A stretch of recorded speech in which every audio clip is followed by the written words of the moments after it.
I drove my truck into,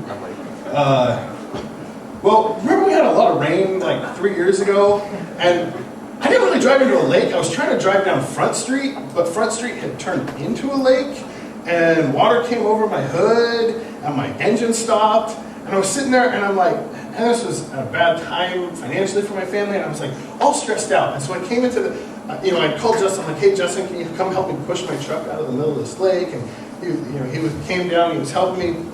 I'm like, Justin, we gotta pray, And this was I think there was some healthy response here. And, this is a situation that does call for prayer. But my mindset wasn't on God, let your will be done. It was, God, fix my truck, please. I need my truck fixed.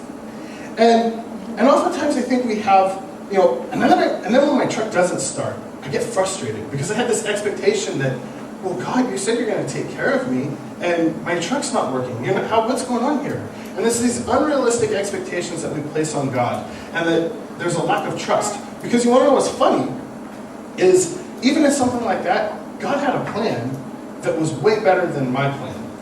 I mean, this is going to sound stupid and petty or whatever, but I really believe that God had a plan here that was way better than my plan. Because I didn't know what to do. I was totally stressed out about it. And so I called my insurance agent that Monday, because I think that happened on like Friday or something like that, or called him Saturday, whatever. They said, okay, well, we'll send a guy down. The insurance guy comes down. I said, what happened? I said, I drove into this water. I didn't know it was this deep. My truck, blah, blah. He's like, okay. Literally, 20-second conversation. He looks at my truck. He's like, where did the water come up to? I said, it came up over the hood. So it was above the wheels? Yep, okay. And he said, we'll be in touch with you. 24 hours later, the insurance agents call me up and say, we'll offer you I think they offered me $4,200 for my truck. Does that sound fair? And I'm like, well, I only paid $1,300 for it. Yeah, but we've got it down as a $4,200 truck. Does that sound okay to you? Yeah, that sounds great. So they sent me a $4,200 check, and then I was like, wow, I've got all this money, and started looking at Craigslist, and within a week, I had a truck that was had half as many miles. It was 3 years newer. It ran way better. And I still had $2,000 in my pocket, which helped with all of these other things that were financial stresses in my life. So I look at this, it's kind of a silly situation, but I have to believe that even in those silly situations, God has a plan for us. And here I was begging God, please, just fix my truck. Well, if he had fixed my truck, I would have missed out on all of these other blessings that he had in store for me.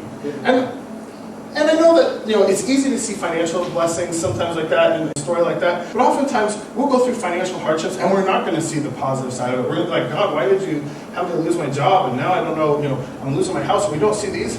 But he has other blessings that sometimes are born out of that. They're blessings of renewal in our lives, or learning to trust him more. So sometimes, in that story, it's easy to see a financial, tangible blessing, but sometimes the blessings that God has and the plans that he has in store for us aren't as easy to grasp onto, but we've got to trust in faith that he does have a plan for us. He does have something better in store for us. And sometimes when we have expectations and God doesn't meet the expectations that we have, instead of becoming like John and being, hey, what's going on here?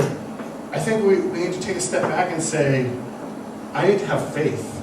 I need to understand and recognize that Jesus, you're in control, and you've got a better plan than even I could understand.